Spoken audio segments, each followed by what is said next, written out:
입니다. 자, 첫 번째 시간 유한요소법의 이해라는 주제를 가지고 발표를 하게 될 넥스 기술의 주영태라고 합니다.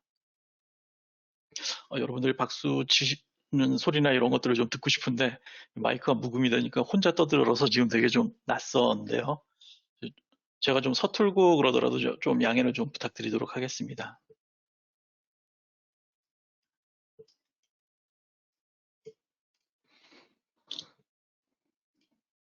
자, 오늘 발표드릴 순서는 유한요소법의 이해에 대해서 발표드릴 순서는 첫 번째로 유한요소법이란 무엇인가, 그리고 두 번째로 해석 차원에 따른 모델링의 분류, 세 번째 각종 요소와 거동적 특징, 네 번째 형상함수와 적분점의 이해, 다섯 번째, 여섯 번째로 이렇게 뭐 기법이나 유한요소 해석에 대한 팁 이런 거를 설명을 드리려고 하고 있습니다. 근데 이런 목차를 만들면서 제가 처음에 이제 목표했던 거는 뭐냐면, 한 시간이 주어졌는데 유한요소법에 대해서 어떻게 설명을 드려야 되나 엄청나게 고민을 했거든요. 그래서 뭐 당연히 이론식이나 이런 거를 이제 말로만 전달해 드리는 건 말도 안 될 것 같고요. 그래서 그런 것들은 이제 나중에 이미 유한요소법에 대한 수업을 들으신 분들도 있을 수 있고, 그리고 아예 처음 듣는 분들도 계실 수가 있는데, 일단은 들어는 봤는데 배우진 않으신 분들을 위주로 이제 타겟을 해가지고 이제 설명을 주로 드리도록 하겠습니다. 그래서 오늘 쭉 말씀드릴 거에는 뭐 수식적인 내용이나 이런 건 전혀 안 나오고요. 그림 위주로 해가지고 어떤 내용이다라는 거, 유한요소란 이런 거구나라는 거를 인식시켜 드리는 거를 목표로 해가지고 작성을 했기 때문에 그걸 염두에 두고 들어주시면 감사하겠습니다. 첫 번째로 유한요소법이란 무엇인가 해서 소개를 드리고요. 두 번째로 유한요소 해석은 어떤 것이 있는가에 대해서 설명을 드리도록 하겠습니다. 먼저 유한요소법이 시작된 거는 알려지고 있기로는, 좀 구글링에서 뭐 위키피디아나 이런 데 보면 알겠지만, 알렉산드르 흐레니코프라는 이제 분이 1941년도에 도메인 문제라는 이제 어떤 영역을 가지고 연속체를 메쉬라는 걸로 짜잘하게 쪼개서 이산화해가지고 이제 접근하는 방법을 고안을 해내셨고요. 그리고 1942년 리알트 쿠란트라는 분이 이제 서큘러 컬럼에 대해서 이게 토션 문제를 가지고 유한한 삼각형 영역으로 잘라가지고 이제 이거를 연속체를 잘라서 그 조그만 녀석들의 어떤 움직임을 가지고 누적시켜서 만들겠다라는 형태로 이제 컨셉을 잡고서는 고안을 해낸 방법이 되겠습니다. 그래서 유한요소법에 이제 딱 어떤 것이다를 이제 한마디로 딱 정의하기는 힘들어서 일단은 많이 사용되는 이제 자동차 모델이나 이런 것들을 가지고 좀 설명을 드리려고 합니다. 먼저 여기 PPL은 아니고요. 이게 포드 자동차가 이렇게 나와 있는데요. 이거를 가지고 해석을 수행할 때 어떤 식으로 진행이 되는지를 설명드리기 전에 왜 이런 유한요소법을 하는지를 간략히 설명드리면요.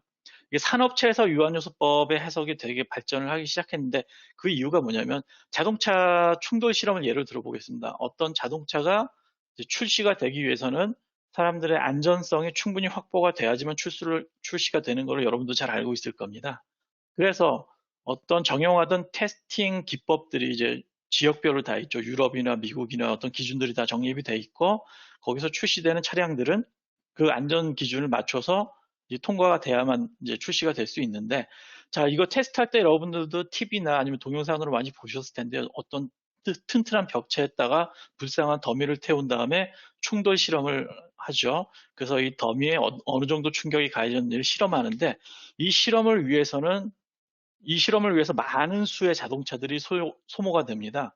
이 자동차 한 대 가격이 어마무시하죠. 그렇기 때문에 이제 무한정 많은 실험을 할 수는 없고, 이제 가장 크리티컬하게 효과적으로 테스트를 할 수 있는 방법과 개수를 선정을 해가지고 테스트를 하게 되겠죠. 근데 그걸로 이렇게 했는데도 불구하고 테스트가 통과가 안 될 수도 있겠죠. 그래서 자동차 회사에서 어떤 생각을 했냐면, 미리 해석을 통해서 내가 지금 만들어 놓은 이 자동차가 이 테스트를 통과할 확률이 어느 정도 되는지를 알고 싶었던 거죠.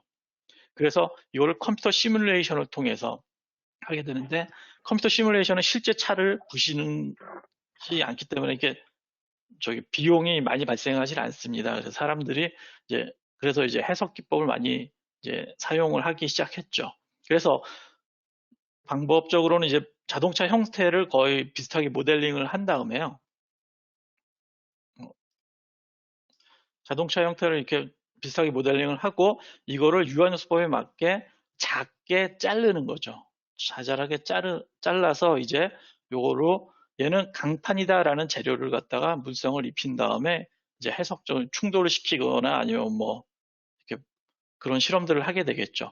자, 여기 메쉬가 이렇게 잘린 거를 보면은요, 이게 삼각형 모양으로 쭉 잘게 잘렸는데 똑같은 모양과 똑같은 크기로 잘리질 않고 크기가 다 다른 걸 보실 수가 있을 겁니다. 그래서 이렇게 곡선부는 찌그러짐 현상이 많고 응력이 집중이 많이 되기 때문에 이쪽에 있는 곡선부 형상을 자세히 관찰하기 위해서 요소 크기를 작게 해서 만들어 놓은 거고요. 그리고 평평하고 그리고 충격이 많지 않거나 안 중요한 부분은 이렇게 메쉬 형태를 삼각형 크기를 크게 해가지고 만들어 놓은 걸 보실 수가 있습니다. 그리고 여기 동그라미로 빨간색 동그라미로 되어 있는 삼각형을 확대를 해보면 이런 식으로 만들어지는데요. 이 삼각형 형태의 이런 것들을 우린 요소라고 부릅니다. 유한요소에서는. 그래서 엘리멘트라는 요소라고 명명을 하고요. 요소의 각 모서리에 있는 이 절점, 끝에 있는 이 절점, 이 점들을 우리는 절점이라고 하고 영어로는 노드라고 부르고 있습니다. 그래서 유한요소법은요, 이 요소가 있는 이 연속체죠. 이 요소의 삼각형 안에 있는 이 요소에 있는 에너지, 그리고 이 요소가 받고 있는 포스, 또 요소가 가지고 있는 응력, 이런 것들을 이 요소 전체에 있는 연속체에 있는 것들을 이 절점에다가 분산을 시켜서 이 절점으로 이산화시킨다고 하죠. 디스크리타이즈 한다 해서 절점으로 이산화시켜가지고 이 절점들이 그 거동을 대표적으로 하는 걸로 이제 생각을 하시면 되겠습니다. 컨셉은.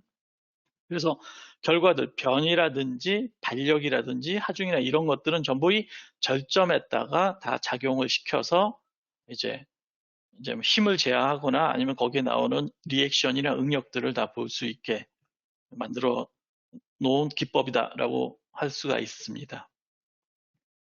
그래서 이 절점들이 대표적으로 움직이기 때문에 그럼 이 가운데 있는 특정 중앙점이라든지 여기 조금 벗어난 점에서의 응력 상태나 내력을 알고 싶다. 그럴 경우는 어떻게 하냐면요. 절점에서 나온 결과값들이 있습니다. 이 절점의 결과값들을 가지고 이쪽에 보간이라는 방법을 써서 보간을 해서 여기에 변이가 이 점에선 변이가 어느 정도 생기겠구나. 또는 이 점에서의 응력 상태는 어느 정도 나오겠구나를 보간을 통해서 알 수가 있죠. 보관을 한다는 뜻은 이 절점과 절점이 어떠한 함수 관계로 이루어졌다는 얘기고요. 그 함수 관계를 우리는 형상함수라는 함수로 정의를 하고 있습니다. 그래서 오늘 그 형상함수에 대해서도 이따가 설명을 잠깐 드리도록 하겠습니다.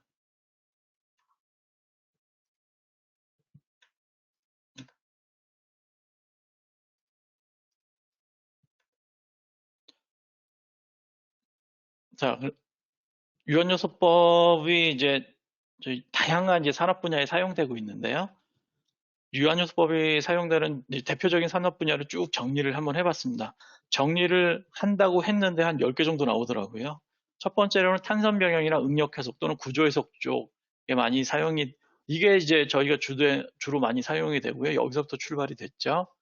그 다음에 진동해석, 열해석 및 열전달 해석, 전자기 해석, 다공성 물질 해석부터 해서 쭉 해서 나중에는 경제학에도 많이 쓰이고요. 그 다음에 의공학에도 많이 사용이 되고 있습니다. 실제로 뼈라든지 그러니까 혈류량, 그러니까 혈관에 흘러가는 혈류량 계산이라든지 이런 것들, 압력, 이런 거를 혈압 같은 걸 계산할 때 실제로 유한요소법을 사용해서 해석을 수행하기도 합니다.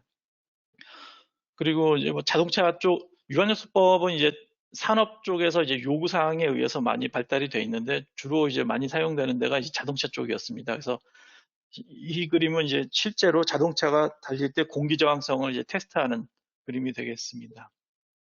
저희는 근데 대부분 다 이제 건설 쪽에 계신 분들이라 위에 있는 부분을 많이 사용을 하시게 되겠죠. 그래서 빌딩이라든지 아니면 터널, 집안, 아니면 교량 이런 쪽 해석에도 많이 사용이 됩니다.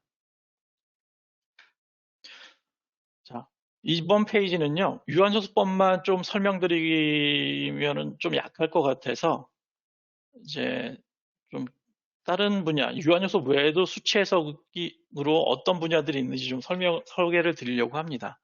사실 유한요소법 자체는 상당히 오래된 방법이라고 수치 해석 방법 중에 하나라고 할 수 있는데요. 근데 되게 오래되다 보니까 사람들이 유한요소법의 한계도 느끼고 이제 제한 사항도 많이 느끼면서 그러면 그걸 극복하기 위한 새로운 방법들이 계속 나오고 있습니다. 그래서 앞으로의 트렌드도 있고 해서 물론 유한요소법이 없어질 수는 없을 것 같아요. 왜냐면 워낙에 막강한 방법이기 때문에 계속 사용되겠지만 특정 분야에서는 그걸 이용하기에는 약간 좀 힘든 분야들도 있는데 어떤 것들이 있는지 한번 쭉 설명을 드리도록 하겠습니다.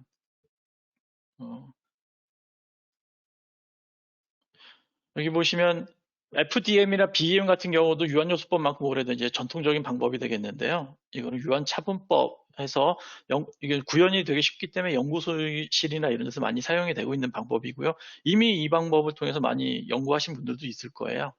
BEM은 경계요소법이라고 해서 이것도 이제 많이 사용이 됐던 방법이고요. 요즘은 많이 쓰이진 않죠.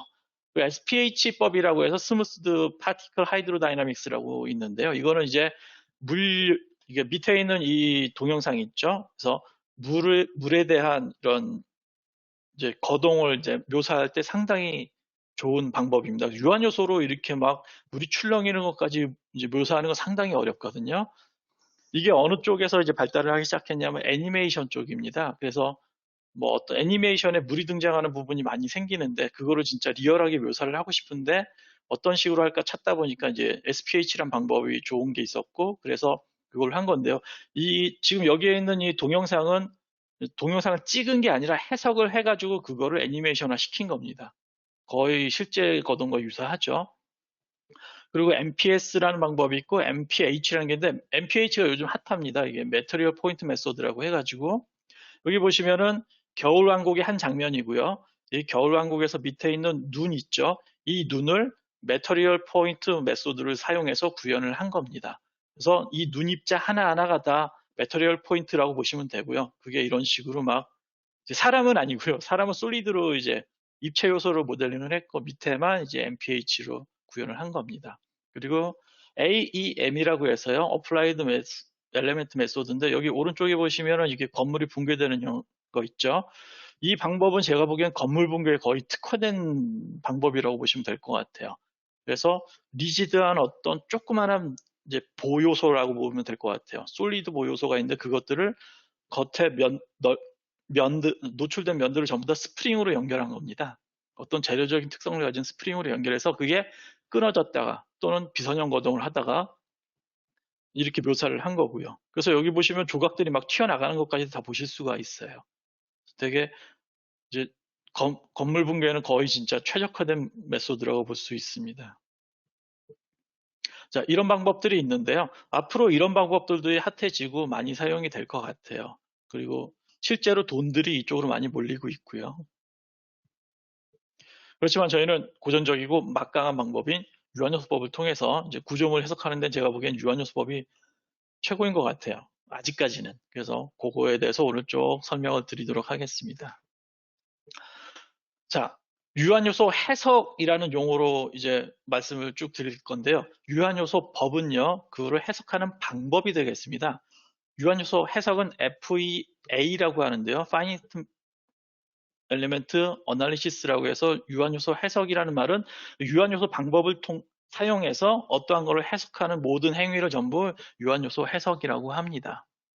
자, 그래서 유한요소 방법을 사용해서 해석을 하기 위해서는 먼저 프리프로세싱이라고 하는 모델링 작업이 필요하게 됩니다. 그래서 어떠한 내가 해석을 하고자 하는 구조물이나 어떤 것들의 대상체가 있으면 그 대상체를 컴퓨터 시뮬레이션을 통해 기능을 통해서 똑같이 모델링을 하는 거죠. CAD 기능을 통해서. 그리고 두 번째로 모델링이 다 되고 여기다가 이제 재료 같은 거 물성을 입히게 되겠죠. 그래서 얘는 콘크리트고 얘는 강재고 얘는 돌이고 얘는 벽돌이고 뭐 이런 것들을 여기다가 쭉 입히게 되겠죠. 그 다음에 그거를 메싱, 유한 요소로 자르게 됩니다. 그 자르는 과정을 메싱이라고 하는데요. 이 메싱도 상당히 중요한 과정 중에 하나가 되겠습니다. 메싱을 얼마나 잘하느냐에 따라서 결과 퀄리티가 많이 달라집니다. 그래서 메싱하는 과정이 있고요. 그리고 해석 기법을 정의하게 되겠죠. 나는 정적 해석을 할지, 비선형 해석을 할지, 동해석을 할지, 뭐 이런 해석 기법들을 정의를 하게 되고, 출력물로는 내가 응력을 볼지, 리액션을 볼지, 아니면 변이를 볼지, 이런 것들을 이제 선택할 수 있게끔 해서 하는 그 일련의 모든 과정들을 전부 다 프리프로세싱이라고 합니다. 그래서 프로세싱을 하기 전에 준비 단계라고 보시면 되겠어요. 그래서 프리프로세싱이 상당히 제일 중요하고요. 여기서는 이 과정을 얼마나 준비를 잘하느냐에 따라서 얼마나 좋은 결과를 얻느냐가 결정이 됩니다. 그래서 두 번째로 모든 게 준비되어 있으면은 이제 해석 버튼을 하나 딱 누르게 되면 뭔가 막 돌겠죠. 그래서 그거를 솔빙 과정이라고 하는데요. 이게 어널리시스를 하게 되면 해석을 통해서 여러분들이 이제 배운 유한요소법이 이제 여기서 사용이 되는 거죠. 그래서 실제로 배우시는 유한요소법은 여기에서 사용이 됩니다. 그리고 포스트 프로세싱이라고 해가지고요, 결과를 보는 과정이 되겠습니다. 해석된 결과, 변이 결과라든지 이런 것들을 보게 되는데, 여기 보시면 알겠지만 여기가 튀어나와 있는데요. 아, 이 부분이 좀 취약하구나. 뭐 어떤 하중이 들어왔는지 모르겠지만 이쪽 부분이 좀 취약해 보인다라는 것을 이제 직관적으로 알 수 있겠죠. 그래서 이런 것들을 분석하는 이 과정을 포스트 프로세싱 과정이다 라고 할 수 있습니다. 그래서 이렇게 뭐 그래프도 그릴 수 있고요. 이렇게 막 무지개 색깔로 나오는 걸 컨투어라고 하는데요. 이 컨투어를 그려서 어느 지점이 제일 위험하구나라는 것을 쉽게 눈으로 알 수 있게끔 해주는 이런 툴을 보통은 이런 툴을 이용해서 보시게 되겠죠. 그리고 보고서 작성하는 부분까지도 전부 포스트 프로세싱이 하나라고 이제 보시면 되겠습니다. 자, 이러한 유한 요소 해석을 해주는 이제 소프트웨어들이 되게 다양하게 많은데요. 여러분들도 이제 많이 들어보신 분들도 있고 처음 듣는 분도 있겠지만은 아바쿠스라는 프로그램이 있고요. 그다음 안시스, 나스트란, 다이아나, 오픈시스, 마이다스부터 해서 뭐 플렉이라든지 이게 저희 건설 쪽에서 많이 쓰는 뭐 플렉이라든지 뭐 스트랜드 세븐이라든지 셉 뭐 이런 제품들이 이제 많은데, 그중에 대표적인 거를 몇 개 적어봤습니다. 이때 아바쿠스, 안시스, 나스트란 이런 것들을 이제 연구실이나 이제 학교 쪽에서는 많이 사용을 하고 계신데요. 그 이유가 뭐냐면 이게 좀 뭐라 그러지? 연구 목적에 맞게끔 정말 많은 기능들을 가지고 있어서 누구의 입맛에 다 맞출 수가 있습니다. 맞출 수가 있는데 좀 아쉬운 부분이 크게 있는 게, 이 제품들은 기계용 제품으로 개발이 된 제품들이에요. 그래서 강이라든지 뭐 이런 이제 재료적인 특성은 잘 고려해 가지고 할 수 있고 표현할 수가 있지만은 뭐 건설 쪽에서 많이 사용이 되는 시공 단계라든지 아니면 콘크리트 재질이라든지, 물론 이런 기능들이 다 있긴 하지만은 100% 만족스러운 그런 기능을 가지고 있지는 않아요. 아바쿠스만 해도 마이크로프롬 모델이라는 이제 걸출한 균열 모델이 가지고 있지만, 실제로 제가 사용해 보니까 수렴성도 많이 떨어지고, 그리고 정확도에 대해서도 약간 의문이 되는, 이제 그리고 또 되게 좀 구식 방법이기도 해요. 마이크로프롬 모델이. 그래서 그런 게 이제 들어가 있고, 엔시스 같은 경우 되게 심플한 모델이 들어가 있는데, 그걸로는 이제 좀 연구용 목적으로 쓰기에는 약간 좀 부족한 모습을 보여주고 있습니다. 다이아나 같은 경우는 이제 기계 쪽이 아니라 토목 베이스로 해서 이제 개발이 됐는데요. 토목이라기보다는 콘크리트 재료로 이제 먼저 이제 만들어진, 이제 국가 연구단체에서 만들어진 이제 소프트웨어였는데, 이게 너무 이제 괜찮다 보니까 이제 제품으로 만들어서 이제 판매가 되는데요. 요 다이아나는 이제 네덜란드 회사인 다이아나라는 회사에서 이제 판매를 하고 있고요. 저희가 이제 요 다이아나라는 제품을 이제 국내에서 판매하고 있는 벤더사가 되겠습니다. 오픈시스 같은 경우 미국에서 개발이 된 건데, 이제 이건 오픈된 소프트웨어고요. 요 이제 연구하시는 분들이 이것도 많이 사용을 하시는데, 옛날엔 이게 되게 좋았어요. 그래서 왜냐하면 많은 연구자들이 붙어가지고 그거를 계속 발전시켜 왔는데, 요즘은 이게 프로그램이 좀 많이 무겁습니다. 왜냐하면 이 사람 저 사람이 막 이 기능 저 기능 막 넣다 보니까 너무 무거워지고, 그래가지고 사용성도 좀 떨어지고 해서 요즘은 많이 안 쓰시는 것 같아요. 옛날에 한참 많이 쓰셨었는데. 자, 그 다음에 이제 마이다스 제품 잘 아시죠? 이건 설계용 목적으로 나왔는데, 여기서 이제 해석용 목적의 소프트웨어들도 많이 개발해서 내놓고 있죠. 저도 이제 마이다스에 전에 이제 몸을 담고 있다가 지금 이제 나와서 넥스 기술에서 이제 이렇게 발표도 하고 이런 일을 하고 있습니다.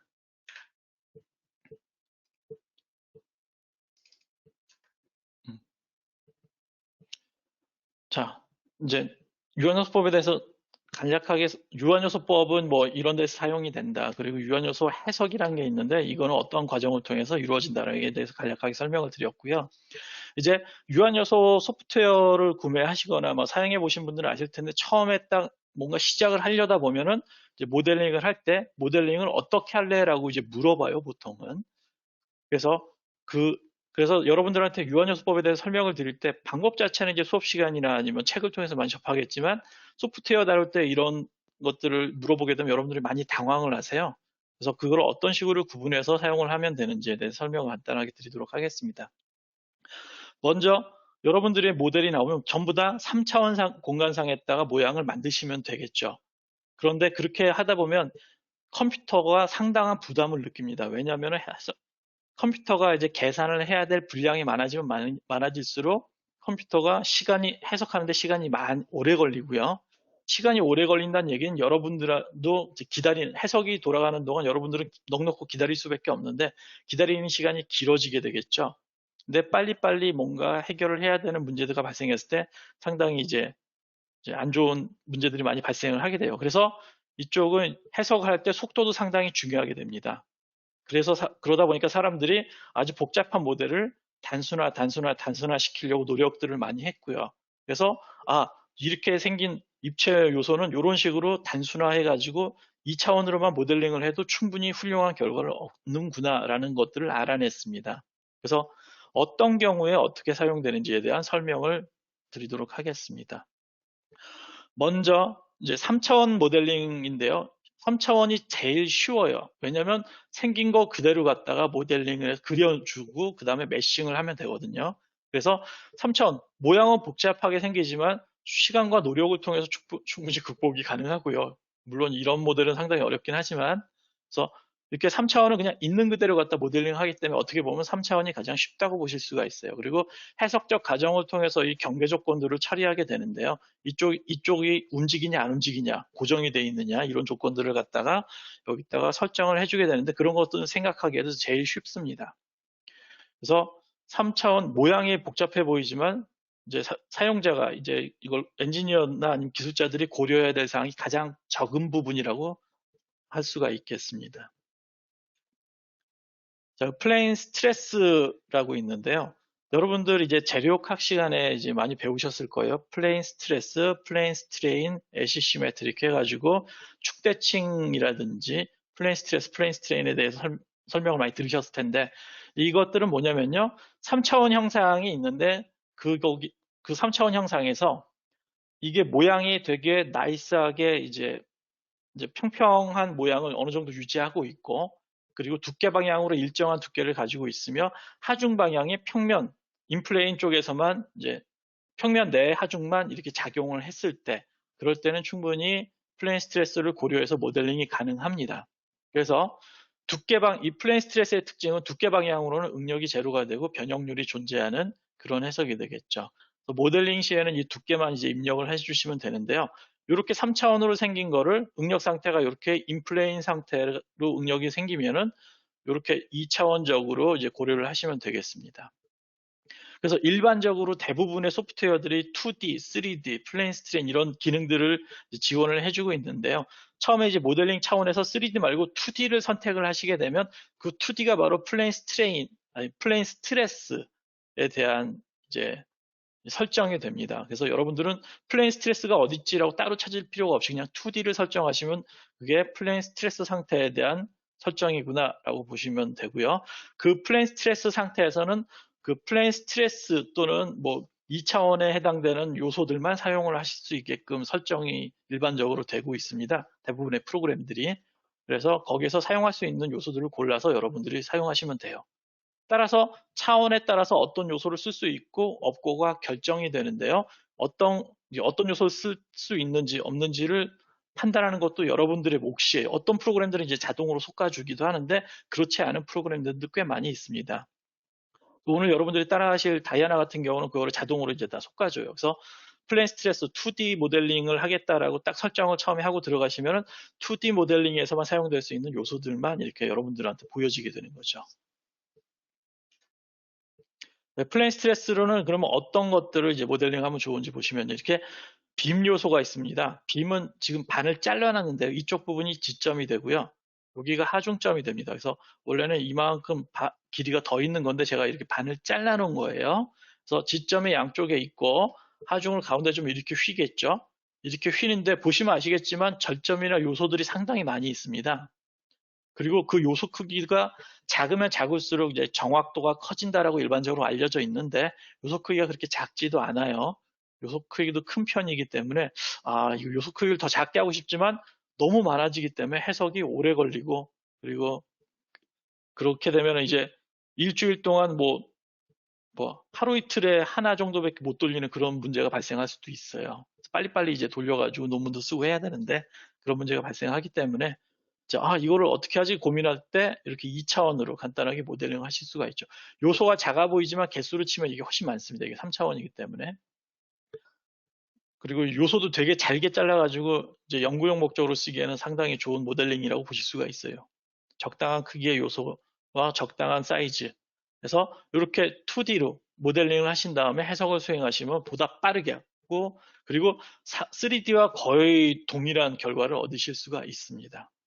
그리고 이런 벽체 같은 경우 보시면은요. 벽체 보시면은 이렇게 위에 이게 어떤 형태이냐면 위에 이제 이렇게 실제 실험 여러분들이 관심이 되는 벽체는 요 안에 있는 요 부분 좀 연한 회색 부분이고요. 위에는 이제 저기 하중을 제한하는 좀 리지드한 어떤 이제 덩어리가 되겠죠. 그리고 이 부분도 리지드하게 들어갔는데 이렇게 리지드한 부분을 넣고선 실험을 하게 되는 이유는요. 여러분들의 관심 대상은 안쪽에 있습니다. 이 안쪽이 이제 하중을 줄 때 그 하중의 어떤 이게 균등하게 들어가는 걸 원할 텐데 왜냐하면 이상적인 상태에서 내가 보고 싶은 현상을 관찰을 하는 게 이제 실험의 목적이 되는데 일반적으로. 근데 이런 하중판 없이 대충 이제 하중을 주게 되면 균질하게 안 들어가거나 이렇게 버리면은 내가 원하는 현상을 명확하게 볼 수가 없어요. 그래서 이렇게 실험을 디자인하기 위해서 여기 되게 리지드한 위에 이제 하중판 같은 거를 만들어 놓고 이쪽도 리지드한 현상을 나타내도록 좀 두꺼운 벽체 같은 거를 세워가지고 이 순수하게 벽체에 하중이 나이스하게 들어가도록 만드는 이런 디자인을 하는 것도 여러분들의 나중에 역할이 될 텐데 이런 것도 디자인하는 것도 상당히 중요합니다. 그래서 이렇게 실험체를 디자인해 놓고 이거를 모델링을 하게 될 텐데 딱 보니까 두께 방향으로 해서 전부 대칭이에요. 두께 방향으로 이렇게 대칭이 되면 2차원적으로 이렇게 모델을 해 놓고요. 그 다음에 이쪽 윗부분에 하중판 위에다가 두께는 얘네가 700이야라고 정의를 해주시면 돼요. 그러면 이거랑 똑같이 모델링이 된다고 볼 수가 있습니다. 그리고 여기 2줄 정도가 이제 기둥이 될 텐데요. 이 기둥은 두께가 400짜리야. 그리고 이 안쪽에 있는 건 두께가 100이야라고 정의를 하게 되면은 플레인 스트레스로 이거랑 똑같이 모델링을 했다라고 할 수 있어요. 2차원적으로 모델링을 했지만 이게 기능은 3차원적으로 거동을 해서 여러분들이 원하는 그런 이제 거동을 여기서 관찰을 동일하게 하실 수가 있습니다. 이렇게 해서 3차원적인 형상을 2차원적으로 이렇게 줄여서 해석적인 어떤 효율성을 높이는 거 그거를 목적으로 해서 플레인 스트레스가 나오기 시작했죠. 사실 요즘은 컴퓨터 성능이 워낙에 좋아져서 이거를 풀 모델링해도 그렇게 오래 걸리진 않아요. 그래서 어떤 하중 스텝이 얼마나 크냐에 따라 다르긴 하지만 보통 반나절 정도면 해석이 가능합니다. 이 정도는. 그렇지만 2D로 하게 되면 반나절이 아니라 1시간 안쪽으로 줄어들 수가 있어요. 시간이.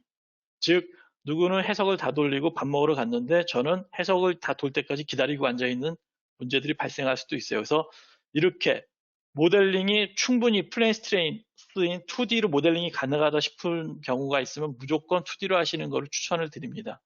이거 3D로 하는 건 좀 과하다고 할 수가 있어요.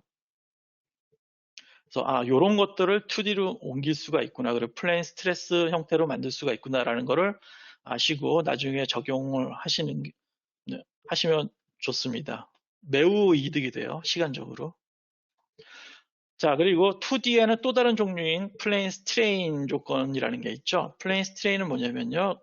두께 방향으로 응력이 발생되고 변형률은 0이 되는 그런 모델이 되겠습니다. 그래서 보통 구조하시는 분들은 플레인 스트레스 상태 그 설정만 가지고도 충분히 모델링이 가능하지만 집안을 하시는 분들은 대부분 플레인 스트레인 조건에서 다 모델링을 하세요. 그래서 모양은 똑같지만 그러니까 3차원을 축약해서 2D로 만드는데 2D 모양은 같지만은 이거를 3차원으로 묘사를 다시 거꾸로 했을 때 완전히 달라지죠. 플레인 스트레스냐 스트레인이냐에 따라서. 플레인 스트레인 같은 경우는요, 집안이나 제방, 댐과 같이 형상이 두께방이면 길이가 긴데요. 길이가 긴데 그거를 이제 단면을 잘라서 그 단면에 대한 모양을 가지고 해석을 수행하는 게 되겠습니다. 그래서 자르면은 이제 요거예요. 보시면은 이 제방 같은 게 있고요. 이 제방을 이렇게 단면을 잘랐죠. 그래서 이 제방을 전부 다 3D로 모델링해서 메싱을 치고 그 다음에 해석을 하는 게 아니라 요 단면 하나만 잘라가지고 이렇게 모델링을 하신 다음에 이걸 해석하게 되면 이렇게 3차원적으로 해석한 것과 동일한 결과를 얻으실 수가 있어요. 그래서 이렇게 잘라서 하는데 왜 플레인 스트레인이냐고 하냐면 얘가 이렇게 이쪽 방향이 두께 방향이 되는데 두께 방향으로 얘가 변형이 생길 수가 없습니다. 그래서 변형률이 제로죠. 변형률은 제로지만은 이쪽이 어떤 뭐 하중이 주어지게 되면 이쪽 두께 방향으로 응력이 발생해요. 그래서 응력이 발생되고 변형률이 0인 상태를 이제 재료적으로 이제 묘사를 한 게 바로 플레인 스트레인 조건이 되겠습니다. 그래서 대부분의 소프트웨어를 사용하실 때 제일 처음에 나는 플레인 스트레인으로 할 건지 플레인 스트레스로 할 건지 아니면 3D로 할 건지를 설정을 해주시는데 중요한 거는 보통은 2차원적으로만 보이기 때문에 이 모양이랑 플레인 스트레스에 있는 이 모양이랑 구분이 안 갑니다. 구분이 안 가기 때문에 제일 처음에 이제 플레인 스트레스로 할 건지 스트레스로 할 건지 실수를 하시기 쉬워요. 그래서 항상 주의 깊게 선택을 하셔가지고 나는 뭘로 할지 선택을 하셔서 이제 해석을 수행하실 것을 이제 당부를 드립니다. 이러한 실수를 생각보다 많이 해요. 그래서 다이아나 유저분들한테 많이 이제 해석 결과가 이상하다, 뭐 이상하다라는 질문을 되게 많이 받는데 보통 보면은 이런 실수를 하신 분들도 꽤 있습니다. 그래서 2차원 형상이라고 다 똑같지 않아요. 나오는 응력 상태도 다르기 때문에. 그리고 좀 하신 분들은 이제 궁금증을 가지십니다. 그러면 얘는 두께, 이렇게 모델링을 할 때 두께 입력 안 합니까? 예, 플레인 스트레인은 두께 입력 안 해요. 왜? 두께가 무한히 크다고 보기 때문에 그렇습니다. 근데 수식 정식화할 때는 보통 단위 두께인 1을 사용하고요. 길이 단위는 무관하게 합니다. 얘를 내가 미리 단위로 놓으면 1mm가 되는 거고, 미터 단위로 놓으면 1m가 되는 거고, 키로 단위로 놓으면 1kg가 되는 거예요. 그건 자동으로 이제 소프트웨어 상에서 다 구현이 되기 때문에 여러분들은 신경을 안 쓰셔도 됩니다. 두께는. 자, 그리고 이렇게 제방뿐만 아니라 이렇게 지하 구조물처럼 이렇게 두께 방향으로 무한히 가정이 되는 이 터널을 갖다가 모델링을 한 건데요. 콘크리트 박스 구조물 안에 지중 구조물이 있는 건데 이런 거 해석할 때도 플레인 스트레인 조건으로 놓고 해석을 하시면 됩니다. 그래서 간단하게 생각하면요. 일반적으로 구조물 모델, 2차원으로 이제 뭔가를 모델링 하려고 하는데 구조물을 나는 모델링을 한다. 그럼 플레인 스트레스 쓰시면 되고요. 그리고 나는 집안천이나 아니면 댐이나 제방처럼 길쭉한 거 한다. 그러면 플레인 스트레인 놓고 해석을 수행하시면 되겠습니다. 그리고 또 하나, 2차원 모델링 방법 중에서 또 하나가 있는데 뭐냐면 애시시메트릭이라고 해서 축대칭 모델링이라고 합니다. 축대칭 모델링. 이 축대칭 모델링은 뭐냐면요. 나는 이렇게 사각형으로 만들어 놓고 해석을 수행하게 되면 얘는 어떻게 인식을 하냐면요. 프로그램에서는 여기 하트 모양이 있는데 이 하트 모양이 되어 있는 이게 중심축이 되어 있고요. 이 중심축을 통해서 이 사각형을 한 바퀴 빙 돌린 형태인 튜브 모양이 나오겠죠. 그래서 얘를 해석을 하게 되면 이 튜브 모양을 해석하는 것과 동일한 결과가 나옵니다. 그래서 이렇게 모델링하는 방법을 애시시메트릭이라고 하고요. 사실 이 모델링 기법은 많이 사용되진 않아요. 많이 사용되지 않는 이유는 뭐냐면 이렇게 이제 형상의 한계가 있기 때문에 이 형상, 이게 축대칭 모양이 안 나오는 형상들은 이 애시시메트리 형태에서 모델링이 불가능합니다. 그렇기 때문에 형상적 제한 때문에 많이 사용되지는 않지만 그래도 꽤 많이 있어요. 생각보다는. 그리고 얘는 이제 요소 포뮬레이션 할 때는 단위 회전각인 1에 의해서 1라디안 단위면 1라디안, 디그리 단위면 1디그리의 단위로 해서 이제 돌아간 만큼 이렇게 해석이 된다라고 보시면 됩니다. 자, 그래서 애시시메트릭은 보통 이런 구조물을 이제 모델링 할 때 사용이 돼요. 그래서 실제로 3D로 모델링을 하시게 되면 이런 식으로 이제 모델링을 해야 되겠지만은 얘는 이렇게 되면 눈으로만 딱 봐도 요소 수가 어마어마하죠. 어마어마하기 때문에 이것도 해석할 때 시간이 꽤 많이 걸립니다. 근데 이거를 그냥 이쪽에 있는 축대층 요소로 모델링을 하겠다. 그럼 이렇게 모델링을 하시면 돼요. 그래서 간단한 이렇게 모델링한 결과는 이렇게 모델링한 결과와 거의 동일합니다. 거의 똑같기 때문에 굳이 이렇게 하실 필요가 없어요. 그래서 이렇게 모델링을 간단하게 하시면 돼요. 확대해 보시면 이렇게 막 요소로 잘려져 있는 것들을 보실 수가 있고 여기에도 철근 같은 것들을 배근을 하실 수가 있어요. 그리고 이런 모양을 딱 보자마자 여러분들은 아 이게 축대층 모델이네. 축대층 모델로 이렇게만 모델링을 하면 되겠구나 라는 걸 보실 수가 있습니다. 그래서 축대층 이런 형태, 원통형 형태를 사용하실 때는 축대층 모델링으로 하시면 되는데 또 이게 많이 사용되는 곳은 이제 건설 쪽은 저쪽에 있죠. 저기 원정 구조물. 원정 구조물 같은 경우 아시겠지만 이렇게 원통형으로 생겨 있기 때문에 그것도 축대층 모델링을 통해서 이제 많이 모델링을 하고 있습니다. 자, 이렇게 해가지고 이제 모델링 하는 차원에 따라서 이제 어떻게 구분을 해서 모델링 공간이라고 말씀드릴 수 있죠. 3차원 공간상에다가 내가 입체적으로 모델링을 할지 아니면 하중이나 경계 조건 이런 것들이 되게 단순하니까 나는 2차원으로 갈지 이거를 선택을 하셔야 되고요. 그리고 축대층 모양으로 나이스하게 나온 것들은 나는 그러면 애시시메트릭 상태에서 모델링을 하면 되겠구나 이런 것들을 설정해서 하실 수가 있고요. 아까도 말씀드렸지만 3D 요소수가 적으면 적을수록 효과적이고 나이스한 결과를 얻을 수 있습니다. 2D 모델링으로.